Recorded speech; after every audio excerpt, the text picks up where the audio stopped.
Hello, and welcome to Indiana Issues. I'm your host, Abdul-Hakim, an editor and publisher of IndyPolitics.org, and we're coming to you live from the Edge Media Studios in downtown Indianapolis. Today on the program, lots of stuff to get to as we get closer to Election Day news concerning Indiana Attorney General, also Donald Trump Jr. coming to town, and of course, we'll get political predictions from our panel of pundits. Joining us today on the program, meet over there, our good friend, Libertarian Lindsey Marie for Town Hall and also Lone Star Policy. Lindsey, thank you for being with us. Thanks for having me. Joining us from the IBJ, Lindsey Erdody. Thank you very much, in our analyst chair. Thank you very much for joining us. Thank you for having me. Jamar Cobb-Denard, Democrat, and also Executive Director of CLUC, which recruits young candidates to run for office. Jamar, good to see you, my friend. Thank you. And, of course, local irritant, as some people jokingly call him, our good friend, conservative radio talk show host, Rob Kendall. Thank you all once again for joining us. Good to see you all here. Well, let's start with the big news item of the week. The Indiana Attorney General Curtis Hill, special prosecutor, announced this week that no charges will be filed against Attorney General after 4 women accused him of sexual misconduct back in March. The prosecutor, Dan Ziegler, said he investigated a potential charge of misdemeanor battery, talked to 56 witnesses over 3 months, but said that there was enough to bring charges and to guarantee a conviction. So, Lindsey, we'll start with you. Your thoughts on this news concerning the Attorney General this week? Well, I think that Curtis Hill was very smart in the statement he gave.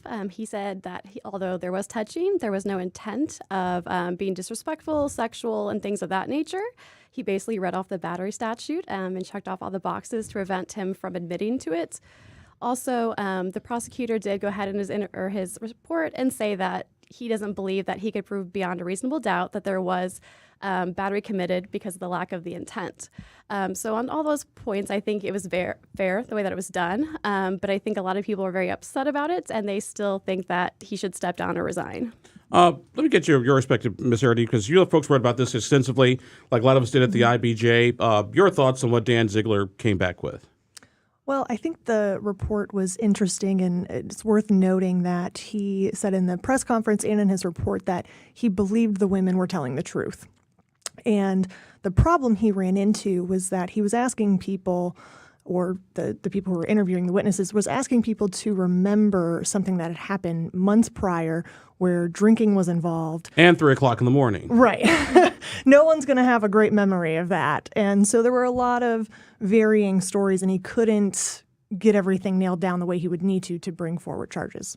Now, Jamar, I know you have just to make clear, you actually worked at a law firm that actually represented the Attorney General early on, so you're kind of limited and restricted under the rules of conduct about what you can say. But I guess sort of the question is, as a political operative, does any of this surprise you? It doesn't surprise me, but what I'm glad to see is that what Curtis Hill was asking for, which was some sort of due process, is happening. That's good for all of these sex harassment allegations, that something's investigated, and I'm glad that that process is moving forward. Let me get you, Rob, because I know you were a very vocal supporter of not necessarily the Attorney General, but at least giving him his due process. Does what Dan Ziegler came back with show that due process was done? Well, first of all, as usual, you and I were right. So I just wanted to point that out, that we were right how it would end. This was a really bad mark for Indiana government and for the governor and the Speaker of the House in particular, because they basically condemned this guy. And, again, the prosecutor was very thorough in the way he went through it.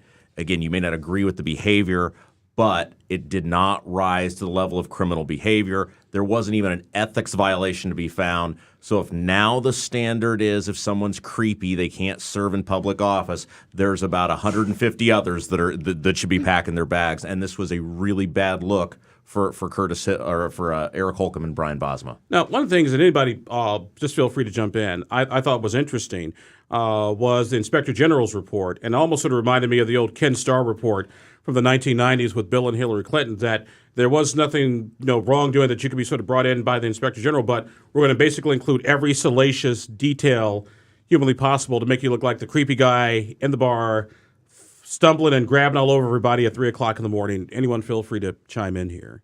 It's interesting how this is being handled by compare this to the Brian Bosma issue from a couple weeks ago, and the details that aren't out about that, and how it seems like Curtis Hill's name and reputation is being smeared by how this investigation is being handled by state actors as well as legal actors and by the parties themselves. it would be interesting to see this thing turned around on Brian Bosma and some of the same things brought out about the allegations that of his investigation of sexual conduct 20 years ago. So I'm just saying that the right hand isn't matching the left here.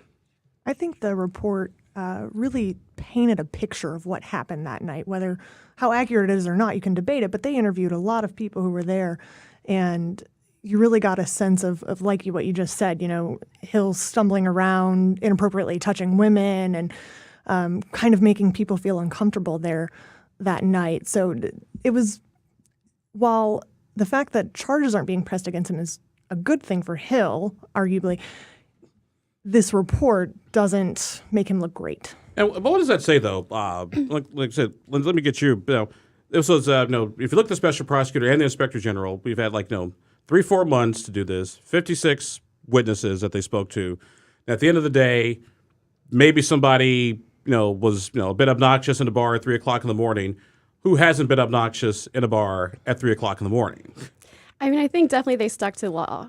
They did what they were supposed to. They couldn't. The special prosecutor didn't think he could prove beyond reasonable doubt and that he committed battery.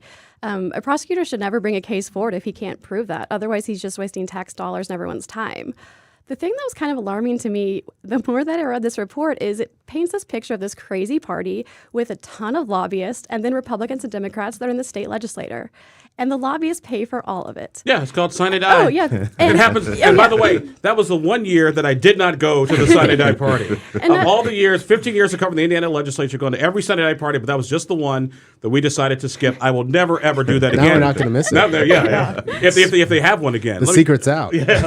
She's spot on, though, right? Because that's what people should be paying attention to here.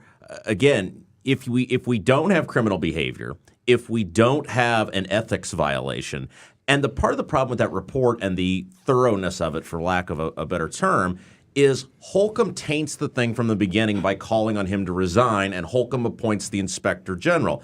I realize he can't fire her, but their perception is she serves at his pleasure since he appointed her.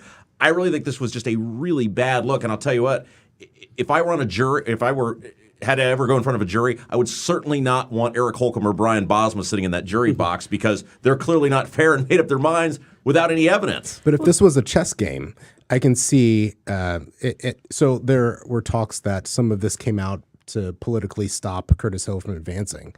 And if I were thinking 2-3 years down the road and trying to fend off challengers to my gubernatorial seat, I want all those details out so the Democrats can use them, in addition to advisory opinions by the AG about CBD oil and the same thing coming out about early vote centers.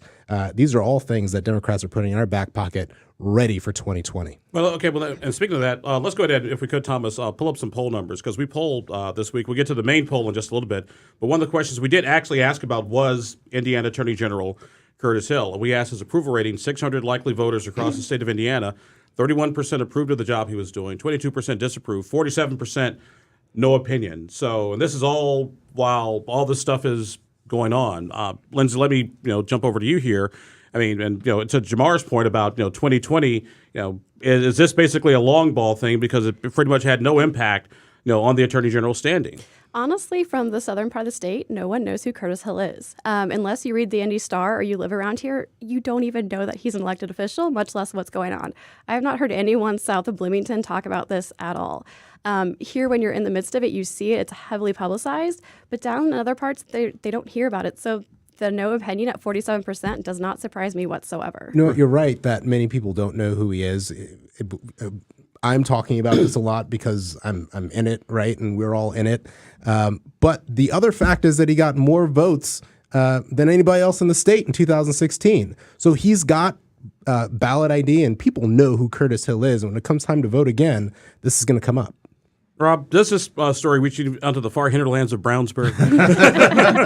we know it doesn't get down to Vandenberg County, but what about Hendricks County? I don't think it matters to people because at the end of the day, he was not accused of rape. It's not a salacious story. It's inappropriate contact in a bar. And not to underscore that in any stretch of the imagination, but it's just not that big a deal. Now, where it becomes a big deal are for the people who don't like Eric Holcomb, the people who don't like the tax increases. They don't like, the war on truckers. They're mad at him. They feel like he lied to them. Those are the people you need in a Republican primary.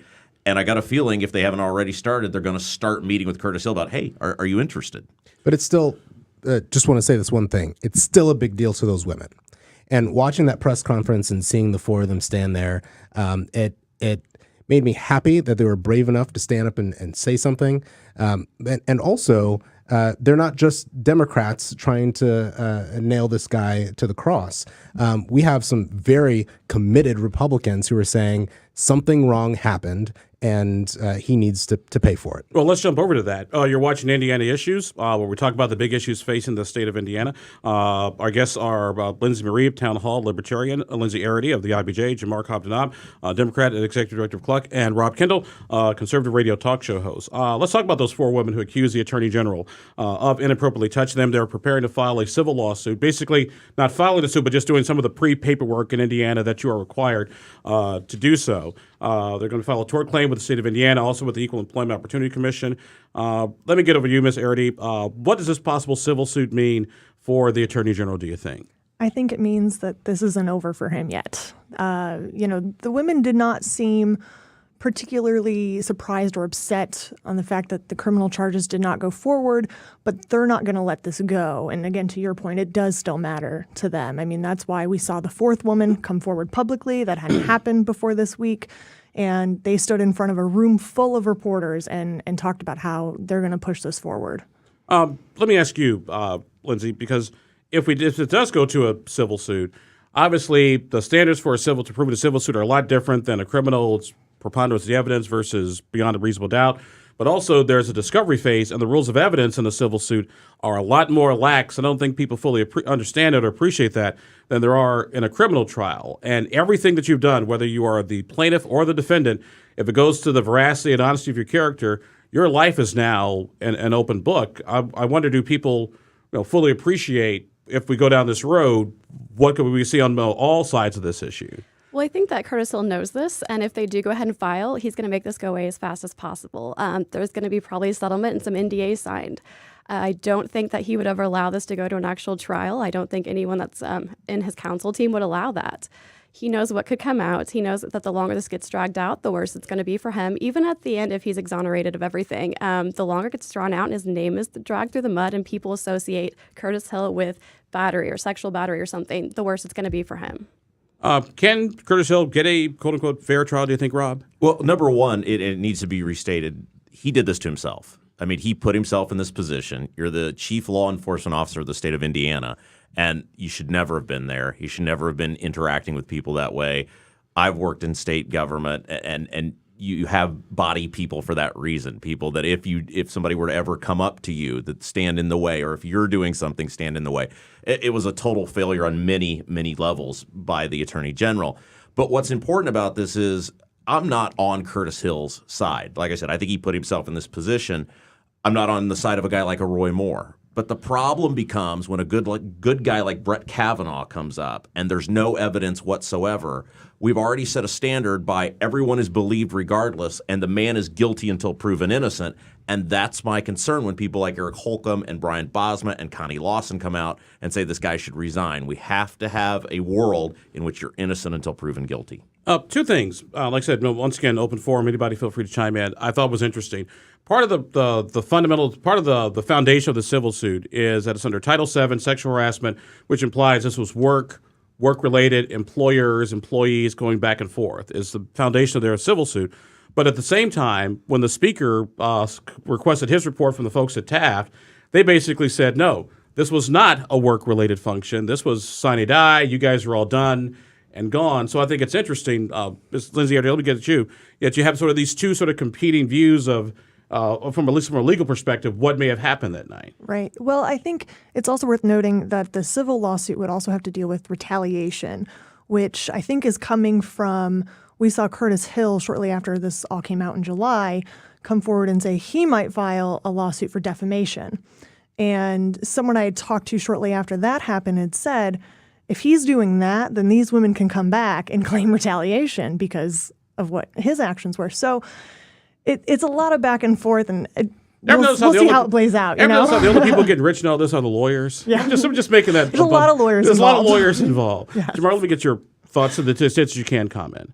So now we are in the waters where I literally can't comment, but I will say with the EEOC just timeline and the exhaustion requirement, now we've got 3 to 6 months for the EEOC to do what they do with this thing, and it's going to take some time.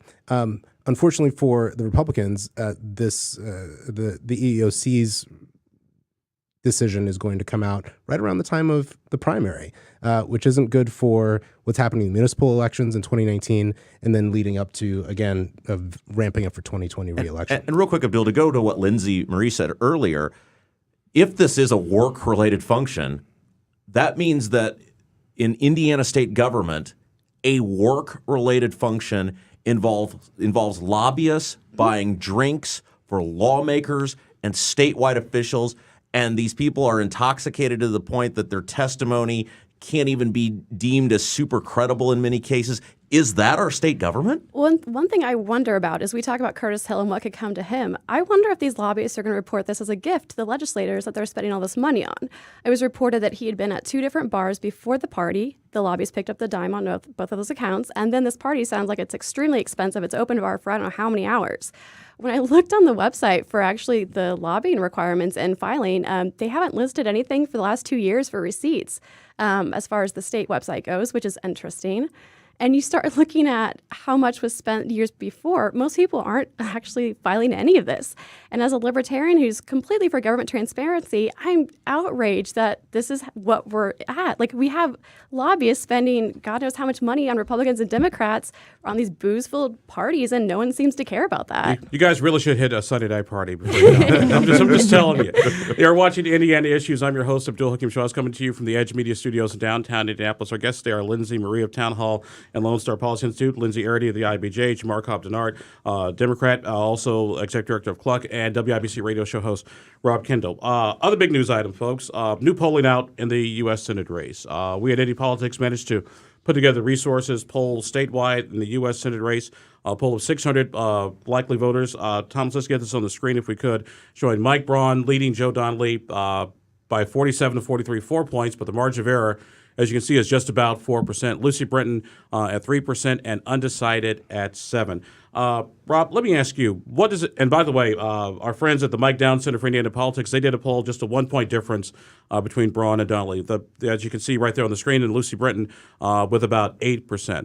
Rob, what does it tell you that, as we come to the light, literally the last 2 weeks of this campaign, it is still this close after all this money that's been spent? The most interesting part about this, Abdul, is that neither one of these guys have sealed the deal, right? And that probably is worse for Donnelly by default because he's the known quantity. If it comes down to generic Republican versus generic Democrat, we don't like one better than the other, the Republican usually wins in Indiana. Braun has not been a good candidate. He hasn't run a good campaign. He hasn't campaigned well. He hasn't raised the money that he essentially promised to do. But it's going to come down to, is Indiana so Republican that a super vanilla generic Republican who doesn't make big mistakes can win? Jamar, what do you think? Like I said, millions of dollars spent. I think, Lindsey, you guys recently did a story on that about how much money has been spent so far in the U.S. Senate race. It was in your sort of daily email you put out today, like tens of millions of dollars spent, and it's still basically a tie. Just in October. Just in October. Just an important note. Just October alone, and we're still, still jump ball. Yeah, remember back to 2012 when Donnelly got elected. It wasn't a landslide, and it wasn't a. People were still a little shocked, right, that we got him in, and part of it helped that we had Murdoch on the other side, right? So, unfortunately, we would expect a wider margin because he's an incumbent and because we feel he's done, 1, a good job, and 2, he has been bipartisan, and he's been trying to appeal in some of his ads we've seen to the Republican or the Trump base, right? But it's too close to call, but I do believe that Joe Donnelly's doing the right work. He's got a great field game. He's raised a lot of money, and he's in it till the end. What does that tell you, Lindsey Erdody, that the fact that so much money has been spent and that we're basically statistically tied? I think it could mean a lot of different things, honestly, on both sides. But the one thing I know for sure is that it means the national spotlight on Indiana is not going away anytime soon. And money's going to keep pouring in until Election Day, and we're going to keep seeing the ads, and it's just going to keep going. And I don't think we're going to know before Election Day, one way or the other, which side we're going towards. Well, she could also there's a potential to make the argument that we may not know election night. True. Is as close as these Yes. things have been. Lindsey Marie, I thought we like I said, we made it a point in both our polls, spoke to my good friend Andy Downs of the Mike Downs Center to include the Libertarian by name. I appreciate that. in the poll. And actually there is some of the pollsters say there is actually a science behind not mentioning the name of the third party and giving people sort of the chance of other. We'll get to that on another show. In our poll, Lucy Britton was at 3, and the Mike Downs poll, Lucy Britton was at 8. What does that tell you? I've seen a lot lately between 6 and 8%. The last Fox News poll, she actually doubled her numbers within the matter of 3.5 weeks, which is pretty crazy because no other candidate's doing that. What's happening right now is you see Donnelly proving he's Republican, which by all accounts in his voting record for anything from appointments to actually bills, he is a Republican or maybe a centrist if you want to call him that. And you have Braun trying to convey that he's a Republican, but he votes for the tax increases.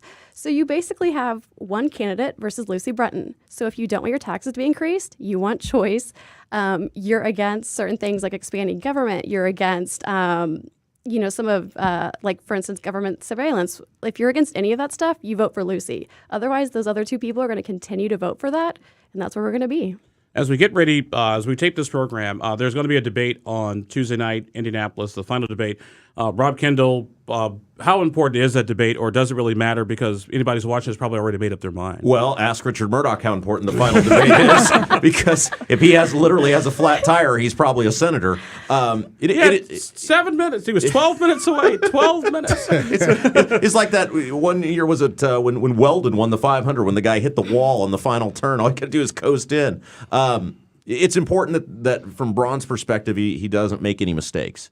And I think we'll get a pretty good feel for where the internal polls actually are based on how aggressive Donnelly is in this debate. Lindsey and I talked about on the radio a couple of weeks ago. We were shocked at how aggressive Donnelly was in that first debate, considering all the polls had him with a comfortable lead. I mean, it reminded me of Kavanaugh, like an I like beer moment when he's like yelling at people and becoming aggressive and trying to turn the tables. That's what it looked like. And it was him and Braun playing the I know you are, but what am I game? And no one wants to hear that. We hear it on the radio. We see it on TV in these ads. I don't want to hear it during a debate. Talk policy or get off the stage. I did have a question for our Democrat friend. I'm curious, this Donnelly ad where he essentially denounces a lot of things that the Democrats are for. He filmed it right out in front of our studio on Monument Circle. How do you feel about that? I mean, I heard a lot of Democrats say they were taking their signs out of their yards because they were angry that Joe Donnelly kind of threw a rock at the Democrat Party. Yeah, I haven't seen that ad, so I will go watch it this afternoon. But I've seen others that are similar to it where I listen and he sounds more like a Republican than a Democrat. But here's the thing. Democrats know that it'll only get worse for Democrats if Mike Braun is in that office. So whether we like Joe Donnelly or we don't like Joe Donnelly, we're pulling for Joe Donnelly to make sure that he wins. We've got about 5 minutes or so left of the program. So we'll make sure we get to this. Like I said, this hotly contested U.S. Senate race we've been talking about, drew the Trump administration again back to Indiana. Donald Trump Jr. Showing up to campaign, the president's son, campaigning for Mike Braun, Greg Pence in the 6th district. Also the rest of the statewide ticket. Lindsey, Erdody, let me ask you, the fact that they keep sending people back here and people will continue to come here in a state that has been reliably red since 1964, what does that tell you? Well, it tells you it's still a close race, which we already knew. But, sending big names like that back here is certainly good for Braun.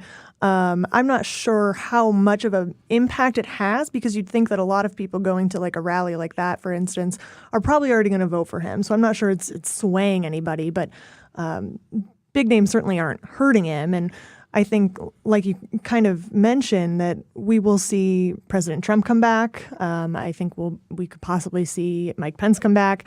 Wouldn't be surprised with any of that before Election Day. Indiana isn't always reliably red. We had 2008 and then again 2012. So Democrats are pumping them in too with Joe Biden and David Letterman and Michael Blake because we know that this is a hot seat and it's up for grabs. But do these actually matter? I mean, at the end of the day, it's almost kind of like, you bring the rock star celebrity to show up and everybody gets all wild, yell, and scream. Unless you're going to go an early vote like that day, do these things actually matter? I don't think so at all. And one of the funniest things I saw, The Hill wrote about Donald Trump Jr. coming to Indiana, and the headline was, Donald Trump Jr. stumps for Senator Donnelly's opponent. Didn't even say Mike Braun's name in the headline, which tell you exactly where we're at in things, right? But at the end of the day, that's not going to get anyone out to vote. There is some ideology that says if someone like Trump were to come in for a big rally, that actually might encourage Democrats to get out and vote because they'd be sort of angry by him coming in and bashing their candidates. But Don Jr., no, he's not. He's not getting anyone out to vote more than Donald Trump. I think to your point, it depends on are they early voting or not, because by election day, they're not going to remember that Donald Trump Jr. was in Indiana. And it'll be interesting to see what the sort of the early vote numbers look like, because it's been off the charts. Obviously much better than 2014, and in some counties, I want to say comparable to 2016. Real quickly before we wrap up here, who's any idea who the early voting is benefiting from what you folks are hearing out there? Well, from a registration standpoint, I think it's the Republicans, but you don't know how somebody votes when they go in. What's going to be really interesting is how many people like me are out there. And I was very critical of Mike Braun. They got really angry when the Associated Press did that article on his campaign I was quoted in, which we talked about right here. But I decided I was going to vote for Braun when the Kavanaugh stuff happened. And I was really on the fence towards a protest vote for Lucy Brenton because I felt like Braun was a liar and a fraud based on talking about all this money he had during the primary and how independent he was. And then first thing when he wins the primary, he goes to the Washington, D.C. trough and starts getting money from people that he was bashing. But the Brett Kavanaugh thing was a reminder to me of how Democrats treat these people in Washington, and it swayed my vote. Time for political predictions. Quick round the table. Prognostications. Lindsey. Something that's not really been talked about too much would be ballot question 1. It's basically The balanced budget. Yep. It's called the Balanced Budget Amendment, but actually it's named very cutely, just like the Patriot Act. It's basically going to be hoodwink. They're trying to hoodwink the Indiana voters into letting them spend outrageous amounts of money with no debt ceilings and with no checks. And people will read it and think, that sounds really good. The devil's in the details. Vote no. I'm watching the U.S. Senate debate on Tuesday night. Be eager to see how all three candidates do, what their strategy is. Like we kind of talked about, I think you'll be able to tell a little bit how they're all feeling after that. Jamar? Early vote centers open in Marion County today for the satellite centers, and I think that's going to make a big impact in early voting. Watching that. Rob? Lindsey is absolutely right. She kind of stole my thunder. We are in a bad spot in Indiana now where these lawmakers keep putting issues that have no business being a part of the Indiana Constitution in the Indiana Constitution because they want to act like they're doing stuff. They want to act like they're working hard. And I think it's going to be interesting to see how the Democrats do at the statewide level. I think the best thing for our state would be for the Democrats to win a couple of these elections and show the Republicans, who are getting pretty arrogant, that you can lose, do your job. I'll be keeping an eye on the legislature to see if Democrats can break the Republican supermajority in the House and how much these seats change over, possibly in the Senate. That's going to wrap up our program for today. Our guests have been Lindsey Marie of townhall.com and Lone Star, Libertarian Lindsey Erdody of the Indianapolis Business Journal, Jamar Cobb-Denard, Democrat and Cluck Incorporated, and WIBC radio show host Rob Kendall. Thank you all very much for being with us. Thank you. Sure. And thank you for joining us. I'm Abdul-Hakim Shabazz, the editor and publisher of IndyPolitics.org. Thanks once again to our good friends here at the Edge Media Studios in downtown Indianapolis. Thanks for being with us, and we'll see you next time on Indiana Issues.